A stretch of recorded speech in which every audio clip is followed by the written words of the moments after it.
তিনিই একমাত্র ধারক। খোঁজ মিলল বিশ্বের বিরলতম রক্তের গ্রুপের। গোটা বিশ্বে কেবল একজনের শরীরেই বয়ে চলেছে। এবার এমনই এক বিরল রক্তের গ্রুপের সন্ধান পেলেন বিজ্ঞানীরা।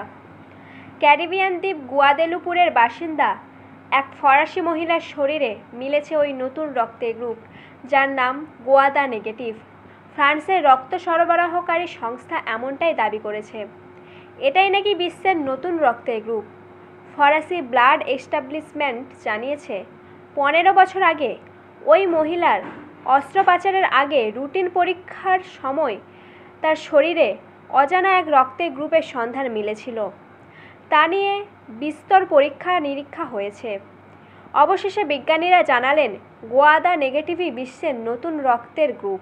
চলতি মাসের শুরুতে মিলানে এই নতুন রক্তের গ্রুপ আন্তর্জাতিক স্বীকৃতি পেয়েছে। ইউএফএস জানিয়েছে, এটি পৃথিবীর 48তম রক্তের গ্রুপ সিস্টেম। এর আগে পর্যন্ত পৃথিবীতে 47 রকম রক্তের গ্রুপের সন্ধান মিলেছিল।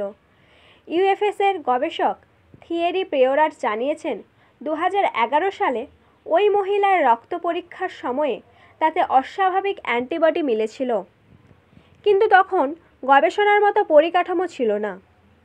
2019 সালে বিজ্ঞানীরা এই রহস্য কিছুটা ভেদ করেন। ডিএনএ সিকোয়েন্সিং করে বিষয়টি অনেকটাই পরিষ্কার হয়। আর এখন বিশেষজ্ঞরা জানিয়েছেন, আপাতত ওই মহিলাই পৃথিবীতে গোয়াদা নেগেটিভ রক্ত গ্রুপের একমাত্র ধারক। নিজের মা বাবার থেকেই উত্তরাধিকার সূত্রে এই রক্তের গ্রুপ পেয়েছিলেন ওই মহিলা। তাদের জিনের মিউটেশন ঘটিয়েছিল বলে জেনেছেন বিজ্ঞানীরা।